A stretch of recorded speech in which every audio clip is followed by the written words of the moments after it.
بسم اللہ الرحمن الرحیم۔ السلام علیکم ورحمۃ اللہ وبرکاتہ۔ آخرت میں حساب کتاب کیسے ہوگا، اس ویڈیو میں ایک چھوٹی سی مثال دے کر سمجھایا گیا ہے۔ اگر آپ بھی جاننا چاہتے ہیں کہ آخرت میں حساب کتاب کیسے ہوگا تو اس ویڈیو کو اینڈ تک دیکھیں، لائک کریں، کمنٹ کریں اور شیئر کر کے بتائیں کہ آپ کو کتنا فائدہ حاصل ہوا۔ آئیے دیکھتے ہیں کہ آخرت میں حساب کتاب کیسے ہوگا۔ ایک شاگرد نے اپنے استاد سے پوچھا کہ استاد محترم، ہم لوگ سنتے رہتے ہیں کہ آخرت میں حساب ہوگا، کتاب ہوگا، تو یہ حساب و کتاب کی کیا شکل ہوگی، کیسے ہوگا؟ تو استاد محترم نے کچھ بھی نہیں کہا اور تھوڑی دیر رکے، خاموشی سے اٹھے اور تمام لڑکوں کو اپنے پاس بلایا اور سب کو کچھ پیسے بانٹے۔ کسی کو 100 روپے دیے، کسی کو 75 روپے دیے، تیسرے کو 60 روپے دیے، چوتھے کو 50 روپے دیے، پانچویں کو 25 روپے دیے اور چھٹویں کو 10 روپے دیے اور ساتویں کو صرف 1 روپیہ دیا اور کہا کہ جاؤ ان روپیوں کو، پیسوں کو خرچ کرو، تم سب آزاد ہو۔ اور اگلے ہفتے جو ہے ہمارے پاس جو ہے وہ ملا جی کی نان بائی کی جو دکان ہے جہاں پہ روٹی وہ پکاتے ہیں، وہاں پہ اگلے ہفتے مجھ سے ملنا۔ چنانچہ اللہ اللہ کر کے ایک ہفتہ گزرا اور وقت مقررہ پر ایک ہفتے کے بعد سارے لڑکے جو ہے وہ ملا جی کی دکان پہ جہاں پہ وہ نان بائی جو تھے روٹی کی جن کی دکان تھی وہاں پہ جمع ہوئے اور استاد محترم پہلے سے وہاں پہ انتظار کر رہے تھے۔ جب سارے بچے آ گئے، جمع ہو گئے، تو استاد نے پوچھا سب لوگ آ گئے؟ سب بچوں نے کہا جی استاد محترم ہم سب حاضر ہیں۔ آج ہم بتائیں گے تم کو، استاد نے کہا اب ہم تم کو بتائیں گے کہ آخرت میں حساب و کتاب کیسے ہوگا۔ تو استاد نے کہا سب سے پہلے اس لڑکے کو بلایا جس کو 100 روپے دیے تھے، کہا کہ اس تنور کے منڈیر پر کھڑے ہو جاؤ، کناری پہ کھڑے ہو جاؤ اور اس پر کھڑے ہو کر مجھے یہ بتاؤ تم نے 100 روپے کہاں پہ خرچ کیے۔ وہ لڑکا جیسے ہی اس پہ کھڑا ہوا تو اس کے کنارے اس کی بالکل دہک رہی تھی اور وہ انگیٹھی جل رہی تھی، تندور بالکل جل رہا تھا اور انگارے کی جو آگ تھی لپٹیں تھی وہ اس کے اوپر آ رہی تھی۔ تو بچہ جو ہے اوپر کنارے پہ کھڑا تھا تو اس کو بہت زیادہ آنچ محسوس ہو رہی تھی۔ وہ ایک پیر اوپر رکھتا پھر نیچے رکھتا، پسینے میں وہ شرابور ہو گیا۔ اس نے جلدی جلدی سوچا کہ ہم نے 10 روپے کا گڑ لیا تھا اور 20 روپے کا ہم نے چاکلیٹ خریدی تھی اور 30 روپے کا ہم نے فلانی چیز خریدی تھی۔ بہرحال اس نے جیسے تیسے سوچ ساچ کے جلدی جلدی اپنا حساب کتاب دیا اور جلدی جلدی فٹاک سے نیچے اترا اور وہ پسینے میں شرابور تھا۔ پھر استاد محترم نے دوسرے لڑکے سے پوچھا جس کو 75 روپے دیے تھے، کہا کہ تم بتاؤ تم نے اس 75 روپے کا کیا کیا۔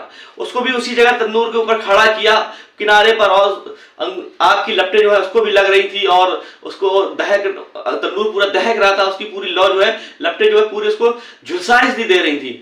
وہ لڑکا بھی کھڑا ہوا، اس نے بھی سوچ ساچ کے جواب دیا کسی طریقے سے، میں نے 10 روپے کا یہ لیا، 20 روپے کا یہ سامان خریدا، 30 روپے کا وہ سامان خریدا۔ بہرحال اپنے پیسوں کا حساب دیا، اترا۔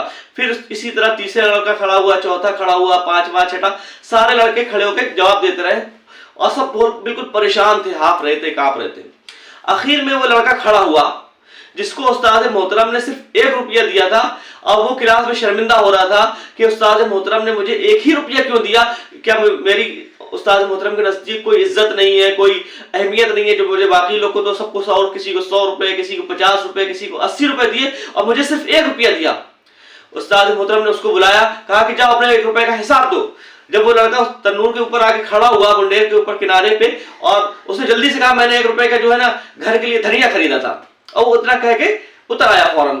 اس کو پتہ بھی نہیں چلا اور وہ فوراً اپنا حساب کتاب دے کے نیچے آ گیا اور وہ مسکرا بھی رہا تھا، بہت خوش تھا کیونکہ اس کو ذرا سی بھی آنچ نہیں، بس وہ کھڑا ہوا ذرا سی آنچ بھی نہیں لگی، نہ اس کو جھلسنا پڑا، نہ اس کو آگ کی لپٹیں لگی، نہ ہی تپش محسوس ہوئی، کچھ بھی محسوس نہیں ہوا اور فوراً وہ آ کے اس نے جواب دے دیا، استاد کے پاس کھڑا ہو گیا۔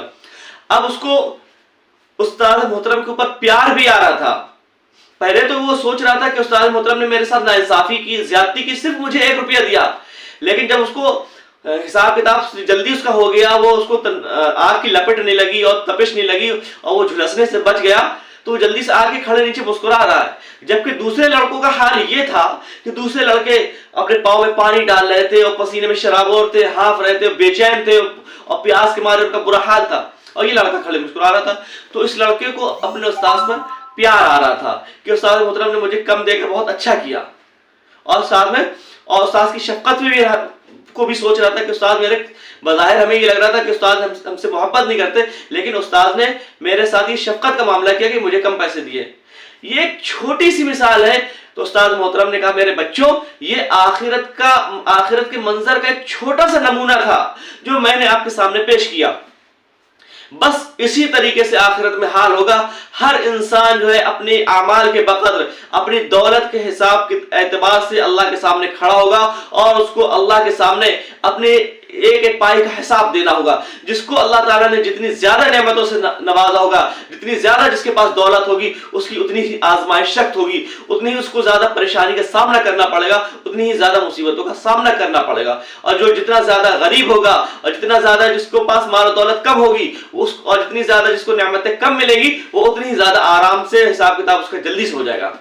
اللہ کے نبی صلی اللہ علیہ وسلم نے فرمایا کہ ایک غریب آدمی مالدار کے مقابلے میں 500 سال پہلے جنت میں داخل ہو جائے گا. 500 سال پہلے. کیوں؟ کیونکہ حساب کتاب میں اس کے ساتھ سختی نہیں ہوگی، حساب کتاب اس کے جلدی سے ہو جائے گا اور وہ جلدی سے جنت میں داخل ہو جائے گا. تو استاد محترم نے کہا کہ یہ چھوٹی سی مثال تھی آخرت کے منظر نامے کی. اسی طریقے سے بس اللہ تعالیٰ نے ہر ایک کو اس کی حیثیت کے اعتبار سے دیا. یہ تو اللہ تعالیٰ کا معاملہ ہے کہ کسی کو کم دیتے ہیں، کسی کو زیادہ دیتے ہیں، لیکن اس میں پریشان ہونے کی کوئی ضرورت نہیں ہے. بلکہ جو لوگ جن کو اللہ تعالیٰ نے کم دیا ہے ان کو خوش ہونا چاہیے اور اللہ کے سے محبت کا اظہار کرنا چاہیے کہ اللہ نے ہمیں کم دیا، ہم جلدی سے حساب کتاب میرا ہو جائے گا.